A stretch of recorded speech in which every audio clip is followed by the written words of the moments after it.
ഇന്ദിരാ ഗ്യാരണ്ടിയിൽ സ്ത്രീകൾക്ക് KSRTC ബസ്സിൽ സൗജന്യ യാത്ര. അത് UDF സർക്കാർ വന്നു കഴിയുമ്പോൾ നടപ്പിലാക്കേണ്ട ഒരു പദ്ധതിയല്ലേ? അതിന് ഇദ്ദേഹം എന്തിനാ എതിർക്കുന്നത്?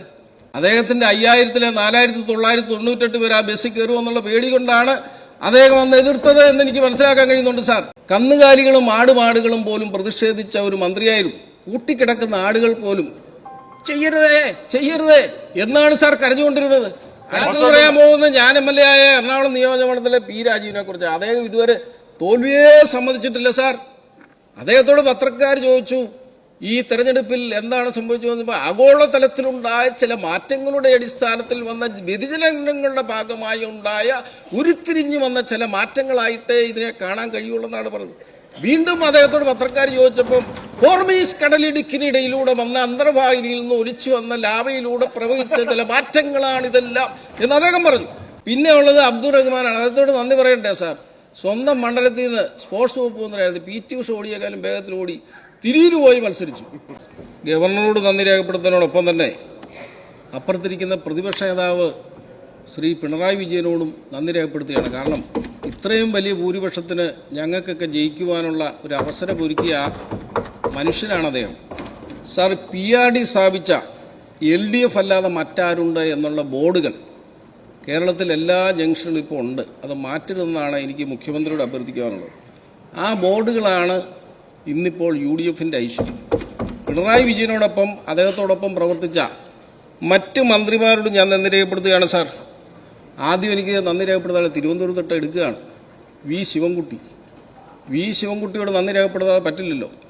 വി ശിവൻകുട്ടിയെ ലോകം അറിയപ്പെടുന്നത് അങ്ങിരിക്കുന്ന ചേംബറിൽ കയറി ആ കമ്പ്യൂട്ടറുകളും കസേരകളും എല്ലാം തല്ലിപ്പൊളിച്ച് മുണ്ട് മടക്കി കുത്തുനിന്ന് ആനന്ദ നൃത്തമാടിയ ആളാണ് വി ശിവൻകുട്ടി. അന്നാണ് ലോകമാദ്യമായി വി ശിവൻകുട്ടിയുടെ ശുഷ്കാന്തി ലോകമെമ്പാടും കണ്ടത്. കേരളത്തിലെ ഒരു MLA ലോകത്തെമ്പാടും അദ്ദേഹത്തിൻ്റെ ശുഷ്കാന്തി കാണിച്ച ഒരു സമയമായിരുന്നു അന്ന്.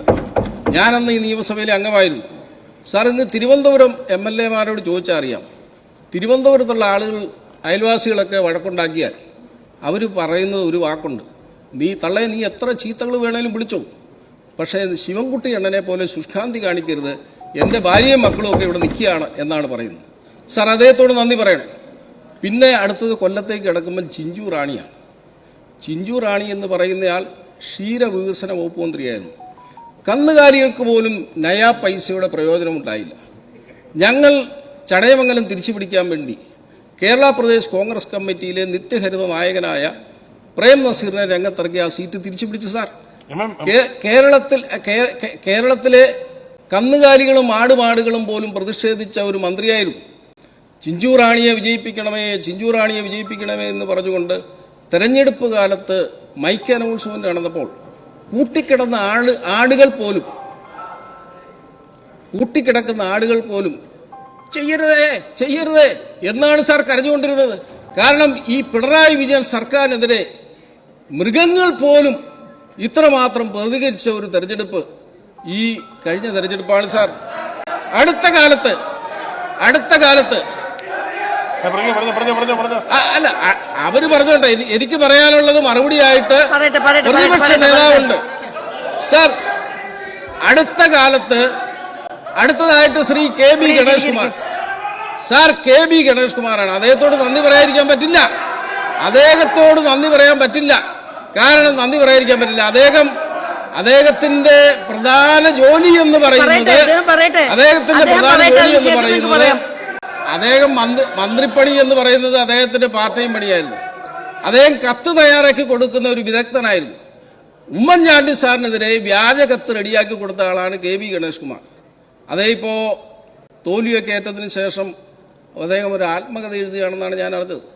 മന്ത്രിപ്പണി എനിക്ക് പാർട്ട് ടൈം പണിയായിരുന്നു എന്നുള്ളതാണ് അദ്ദേഹത്തിന്റെ ആത്മകഥയുടെ പേര് എന്നാണ് അദ്ദേഹത്തിന്റെ അടുത്ത ആളുകൾ പറഞ്ഞത്. സാർ, അദ്ദേഹം ഇന്ദിരാ ഗ്യാരണ്ടി പ്രഖ്യാപിച്ചപ്പോൾ ആദ്യമേ അദ്ദേഹം എതിർത്തു. ഇന്ദിരാ ഗ്യാരണ്ടിയിൽ സ്ത്രീകൾക്ക് KSRTC ബസ്സിൽ സൗജന്യ യാത്ര. അദ്ദേഹം എന്തിനാ എതിർക്കുന്നത്? അന്ന് ഗതാഗത വകുപ്പ് മന്ത്രിയായിരുന്നു.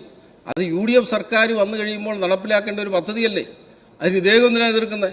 അദ്ദേഹത്തിന്റെ 5000-ലെ 4998 പേര് ആ ബസ്സിൽ കയറുമെന്നുള്ള പേടി കൊണ്ടാണ് അദ്ദേഹം അന്ന് എതിർത്തത് എന്ന് എനിക്ക് മനസ്സിലാക്കാൻ കഴിയുന്നുണ്ട് സാർ. അതിനു മുമ്പ് വീണ ജോർജ് ഉണ്ട് സാർ. വീണ ജോർജ് പത്തനംതിട്ടയിൽ നിന്ന് വീണ ജോർജ് എന്ന് പറയുന്ന മന്ത്രി അവരോട് എത്ര നന്ദി പറഞ്ഞാലും മതിയാവില്ല. കാരണം എന്താണെന്ന് ചോദിച്ചു കഴിഞ്ഞാൽ അവരെക്കുറിച്ചൊരു സിനിമ എടുക്കാൻ തീരുമാനിച്ചിരിക്കുകയാണ്. ഫ്രം വെന്റിലേറ്റർ ടു ഹോം എന്നാണ് ഈ സിനിമയുടെ ഇതിവൃത്തമായിട്ടുള്ളത്. കാരണം ലോകത്താദ്യമായി വെന്റിലേറ്ററിൽ നിന്നും ഡിസ്ചാർജ് ചെയ്ത് വീട്ടിലേക്ക് പോയ ആദ്യത്തെ ആളാണ്. ട്രംപിന് പോലും അങ്ങനെ സംഭവിച്ചിട്ടില്ല. അപ്പൊ ഏതായാലും അവരെ അഭിനയിക്കാൻ കിട്ടിയാൽ ആ പടത്തിന് അവാർഡ് കിട്ടുമെന്നുള്ള പ്രതീക്ഷയിലാണ് ശ്രമിച്ചുകൊണ്ടിരിക്കുന്നത്. സാർ, പിന്നെയുള്ളത് VN വാസവനാണ്. VN വാസവൻ എന്ന് പറയുന്ന മന്ത്രി, സാർ, സ്വർണം കെട്ടത് ആരപ്പ, സഖാക്കളാണ് അയ്യപ്പ എന്നുള്ളത് സഖാക്കന്മാരുടെ ഫോണുകളിൽ പോലും ഇപ്പോൾ റിംഗ് ടൂണാണ്. ഈ VN വാസവൻ എങ്ങനെ ജയിക്കുമോ സാർ? പിന്നെ കടകംപള്ളി സുരേന്ദ്രൻ അതേ പോട്ടെ, ഞാനിപ്പോൾ അതേ മന്ത്രിയായിരുന്നില്ല. സാർ, അയ്യപ്പൻ എന്ന് പറയുന്ന ആ ദൈവത്തിൻ്റെ സ്വർണം അയ്യപ്പൻ ആദ്യമൊക്കെ ക്ഷമിക്കും. ആചാരം എങ്ങനെ നടത്തിയപ്പോൾ അദ്ദേഹം ക്ഷമിച്ചു. ഇപ്പം നമ്മളാണെങ്കിലും നമ്മളോടൊരു ശത്രു വന്ന് എന്തെങ്കിലും ചെയ്തു കഴിഞ്ഞാൽ ആദ്യവും രണ്ടാമതും ഒക്കെ ക്ഷമിക്കും. പക്ഷേ അദ്ദേഹത്തിൻ്റെ സ്വർണം വരെ മോഷ്ടിച്ചു പോയ സഖാവ് വാസവനെ ഇനി നിയമസഭ കാണിക്കണ്ട എന്ന് ജനം തീരുമാനിച്ചു. അങ്ങനെയാണ് സാർ സഖാവ് വാസവൻ ഇപ്പോൾ ഇതിരിക്കുന്നത്. പിന്നെയുള്ളത് റോഷി അഗസ്റ്റിനാണ്, കേരള കോൺഗ്രസിന്റെ നേതാവ്. മാണി സാർ സ്വർഗലോകത്തിരുന്നുകൊണ്ട് സന്തോഷിക്കുന്നുണ്ടാകും സാർ. കാരണം എന്തെന്ന് ചോദിച്ചു കഴിഞ്ഞാൽ ഈ കോഴമാണി എന്ന് പറഞ്ഞുകൊണ്ട് ഈ സഭയിൽ കയറി നിന്ന് അങ്ങിരിക്കുന്ന കസേര വരെ തല്ലിപ്പൊളിച്ച, അവരോടൊപ്പം ചിക്കൻ ബിരിയാണിയും കഴിച്ച് 5 വർഷക്കാലം സുഖജീവിതം നയിച്ച ആളാണ് റോഷി അഗസ്റ്റിൻ. പാവം ആ ജോസ് കെ മാണിയെ പോലും തെറ്റിദ്ധരിപ്പിച്ച് ഒരു പരുവത്തിലാക്കി നിൽക്കുകയാണ്. അപ്പോൾ അധികം താമസിക്കാതെ കേരള കോൺഗ്രസ് എന്ന് പറയുന്ന ഒരു പാർട്ടി കേരളത്തിലുണ്ടാകും. റോഡിലിറങ്ങാൻ ആളില്ലെങ്കിൽ റോ പാർട്ടി സിന്ദാബാദ് എന്ന് മുദ്രാവാക്യം വിളിച്ചുകൊണ്ട് അദ്ദേഹം മുന്നോട്ട് പോകും. സാർ, പിന്നെയുള്ളത്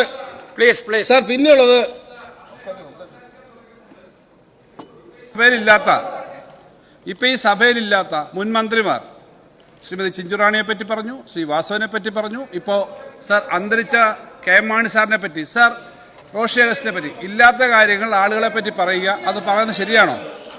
നോക്കാം, ഞാൻ പരിശോധിക്കാം സാർ. അങ്ങനെ പറയുന്നത് ശരിയല്ല. പരിശോധിക്കാം, ഞാൻ അവരിവിടെ വന്നിട്ട് റെപ്രസെന്റ് ചെയ്യാൻ പറ്റും സാർ? ഇല്ല, അവരിവിടെ വന്ന് തിരിച്ചു പറയാൻ പറ്റും സാർ? സാർ, അദ്ദേഹം പഴയ മെമ്പറാണ്. അദ്ദേഹം പ്രേം നസീറിനെ പോലെ പണ്ട് തൊട്ടേ ഒരേ പ്രായമായിട്ടിരിക്കുന്ന MM നസീറിനെ പറഞ്ഞതിൽ എനിക്ക് വിഷമമില്ല. അത് അദ്ദേഹം കൊണ്ട് പറയാം. പക്ഷേ ഇവിടെ ഇല്ലാത്തവരെ പറ്റി ഒന്നും അങ്ങനെ പറയരുത് സാർ. പരിശോധിക്കാം. നന്ദിയാണ് അവരെ കുറിച്ച് പറഞ്ഞത്. അടുത്ത് പറയാൻ പോകുന്നത് ഞാൻ MLA ആയ എറണാകുളം നിയോജകമണ്ഡലത്തിലെ P രാജീവിനെ കുറിച്ച്. അദ്ദേഹം ഇതുവരെ തോൽവിയെ സമ്മതിച്ചിട്ടില്ല സാർ. അദ്ദേഹത്തോട് പത്രക്കാർ ചോദിച്ചു ഈ തെരഞ്ഞെടുപ്പിൽ എന്താണ് സംഭവിച്ചതെന്ന്. ആഗോളതലത്തിലുണ്ടായ ചില മാറ്റങ്ങളുടെ അടിസ്ഥാനത്തിൽ വന്ന വ്യതിചലനങ്ങളുടെ ഭാഗമായി ഉണ്ടായ ഉരുത്തിരിഞ്ഞു വന്ന ചില മാറ്റങ്ങളായിട്ടേ ഇതിനെ കാണാൻ കഴിയുള്ളൂ പറഞ്ഞത്. വീണ്ടും അദ്ദേഹത്തോട് പത്രക്കാർ ചോദിച്ചപ്പം ഹോർമീസ് കടലിടുക്കിനിടയിലൂടെ വന്ന അന്തർവാഹിനിയിൽ നിന്ന് ഒലിച്ചു വന്ന ലാവയിലൂടെ പ്രവഹിച്ച ചില മാറ്റങ്ങളാണ് ഇതെല്ലാം എന്ന് അദ്ദേഹം പറഞ്ഞു. അപ്പൊ വീണ്ടും പത്രക്കാർ ചോദിച്ചു ഈ കളമശ്ശേരിയിൽ എന്തുണ്ടായി എന്ന് ചോദിച്ചപ്പോൾ ആ കളമശ്ശേരിയിൽ എന്തുണ്ടായെന്ന് ചോദിച്ചാൽ പറഞ്ഞു തോറ്റിട്ട് ജയിക്കുകയും ജയിച്ചിട്ട് തോക്കുകയും ചെയ്യുന്ന ചില പ്രതിഭാസത്തിന്റെ അടിസ്ഥാനത്തിൽ റിട്ടേണിംഗ് ഓഫീസർ കൊടുത്ത ഒരു സർട്ടിഫിക്കറ്റിന്റെ സാങ്കേതികമായ അടിസ്ഥാനത്തിൽ ചില മാറ്റങ്ങൾ സംഭവിച്ചതായിട്ടേ പറയാൻ. സാർ, ഇദ്ദേഹം ജയിച്ചു വന്ന പ്രതിപക്ഷ നേതാവിന്റെ കസേരയിൽ നിന്ന് അങ്ങ് എന്ത് ചെയ്യുമായിരുന്നു? അങ്ങ് പിന്നെ ഡിക്ഷണറിയൊക്കെ എടുത്തു വെച്ചതെല്ലാം മനസ്സിലാക്കിയതൊക്കെ പോയാലും. പക്ഷെ എഴുതാനിരിക്കുന്ന ആ പിള്ളേരെന്ത് ചെയ്യുമായിരുന്നു സാർ? അവർക്ക് വൈകിട്ട് എഴുതി കൊടുത്തില്ല, അങ്ങ് അവരെ പുറത്താക്കില്ലേ സാർ? പിന്നെയുള്ളത് ബിന്ദുവിനാണ് നന്ദി പറയേണ്ടത്. സാർ, ബിന്ദു എന്ന് പറയുന്ന മന്ത്രി വ്യക്തതയില്ലായ്മയുടെ കാര്യത്തിൽ സ്പീക്കറെ കളിയാക്കാൻ പാടില്ല. ഇല്ല, അങ്ങനെയാണല്ലോ. അങ്ങനല്ലേ പറഞ്ഞേ? അങ്ങക്ക് മനസ്സിലാവത്തില്ല, അത് ചെറിയാൻ പാടില്ല. ഞങ്ങൾ പറഞ്ഞതേ ഉള്ളൂ. സ്പീക്കറെ പറഞ്ഞതുകൊണ്ട് പറഞ്ഞതാണ്. പറയുന്നത് ശരിയാവുന്നില്ല, വ്യക്തമാവുന്നില്ല എന്നല്ലേ ഉദ്ദേശിച്ചത്? കുട്ടികളെ കുറിച്ചാണ് സ്പീക്കർ എന്ന് പറയുന്നത് ക്ഷമയുടെ കേന്ദ്രമായിരിക്കണം.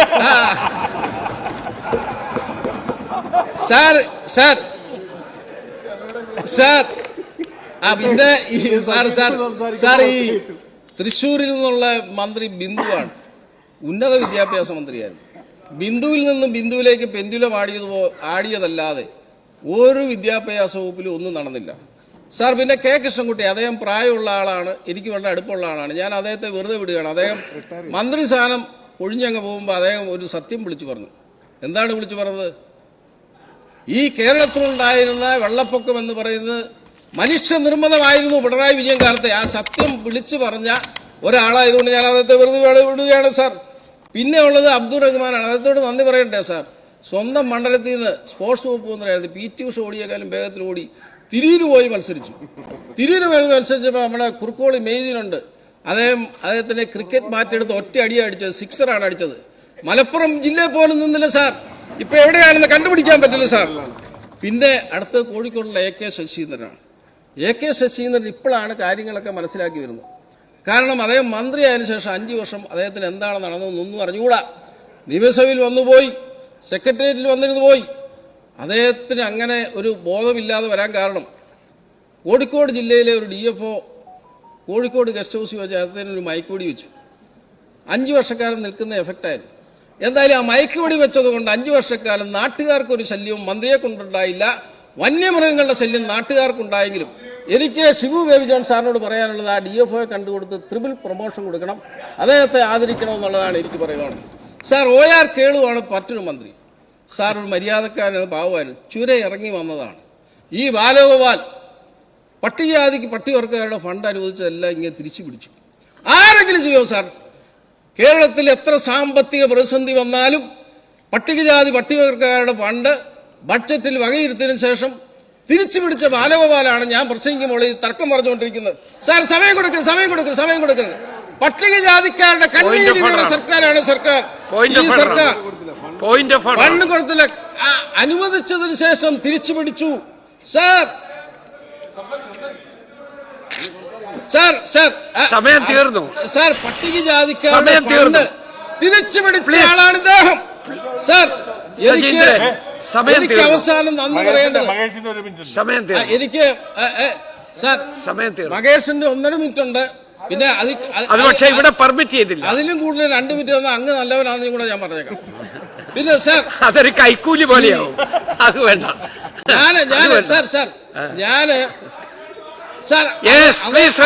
പട്ടികജാതിക്കാരുടെ ഫണ്ട് വെട്ടിപ്പിടിച്ച ആളാണ് ഇദ്ദേഹം.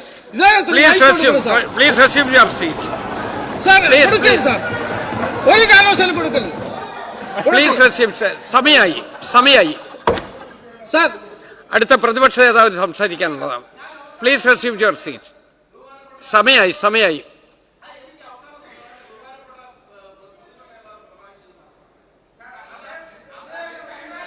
തീർന്നു, സമയം കഴിഞ്ഞു. 2 മിനിറ്റോളം കൂടുതലായി, 2 മിനിറ്റിലധികം കൂടുതലായി. ഇത് കൺക്ലൂഡ് ചെയ്യാനായിട്ട് മൈക്കൊന്ന് കൊടുക്കൂ. കൺക്ലൂഡ് ചെയ്യട്ടെ. ഞാൻ കഴിഞ്ഞ ദിവസം കഴിഞ്ഞ ദിവസം ഞാൻ എറണാകുളത്തും തിരുവനന്തപുരത്തേക്ക് പോരുമ്പോൾ ഒരു യാത്രക്കാരൻ എന്നോട് ചോദിച്ചു, നിങ്ങൾ എവിടെ പോകുന്നു, നിങ്ങളെ കണ്ടുപരിചയമുണ്ട്? ഞാൻ പറഞ്ഞു ഞാൻ ഇന്നയാളാന്ന് പറഞ്ഞു. അപ്പം അദ്ദേഹം കണ്ണൂരിൽ നിന്ന് വരികയാണ്. അപ്പം അദ്ദേഹം പറഞ്ഞു, ഞങ്ങളുടെ നേതാവ് പിണറായി വിജയനാണ്, ഞാനൊരു ജോത്സ്യരാന്ന് പറഞ്ഞു. നിങ്ങൾക്ക് അദ്ദേഹത്തെ ഒരു പുല്ലും ചെയ്യാൻ പറ്റില്ല. ഞാൻ പറഞ്ഞു ആയിക്കോട്ടെ. അദ്ദേഹം ഏത് പോസ്റ്റിലിരുന്നാലും 10 വർഷക്കാലത്തിലധികം ഇരിക്കും. അതായത് പാർട്ടി സെക്രട്ടറിയായി 17 വർഷം ഇരുന്നു, മുഖ്യമന്ത്രിയായി 10 വർഷം ഇരുന്നു. ഇനി പ്രതിപക്ഷ നേതാവായിട്ടും നിങ്ങൾക്ക് അദ്ദേഹത്തെ ഒരു പുല്ലും ചെയ്യാൻ കഴിയില്ല. ബാലഗോപാൽ അത് കണ്ട് ആഗ്രഹിക്കുമ്പോൾ 10 വർഷക്കാലത്ത് അദ്ദേഹം ഇരിക്കും. സാർ എനിക്കൊരു കാര്യം കൂടെ പറയാനുണ്ട്. അങ്ങ് 10 വർഷക്കാലം കേരളത്തിന്റെ മുഖ്യമന്ത്രിയായിരിക്കുമ്പോൾ അങ്ങ് കരിമ്പൂച്ചകളുടെ നടുവിലായിരുന്നു, രക്ഷാപ്രവർത്തനം നടത്തുന്ന കരിമ്പൂച്ചകളുടെ നടുവിലായിരുന്നു അങ്ങ് ഭൂമിയിൽ ഇറങ്ങുമ്പോഴാണ്. അല്ലാത്തപ്പോൾ അങ്ങ് കാറിൽ കയറുമ്പോൾ കറുത്ത കാറിനിടയിലായിരുന്നു. അങ്ങ് പാർട്ടി പ്രവർത്തകരെ കാണാൻ തയ്യാറില്ല. അങ്ങ് സാധാരണ മനുഷ്യരോടും മൈക്കിനോട് പോലും യുദ്ധം ചെയ്ത ആളാണ് അങ്ങ്. അപ്പോ അങ്ങനെയുള്ള ആൾ 10 വർഷക്കാലം പ്രതിപക്ഷ നേതാവായി ഇരിക്കട്ടെ എന്ന് ആശംസിക്കുന്നു. അങ്ങേക്ക് ദീർഘായുസ് കിട്ടട്ടെ എന്ന് ആഗ്രഹിക്കുന്നു. അങ്ങയെക്കുറിച്ച് നല്ലത് പറയാൻ അവസരം തരാത്തതിന് ഞാൻ വിഷമത്തോടുകൂടി ഈ പ്രമേയത്തെ അനുകൂലിക്കുന്നു. നമുക്കത് വ്യക്തിപരമായി പറയാം.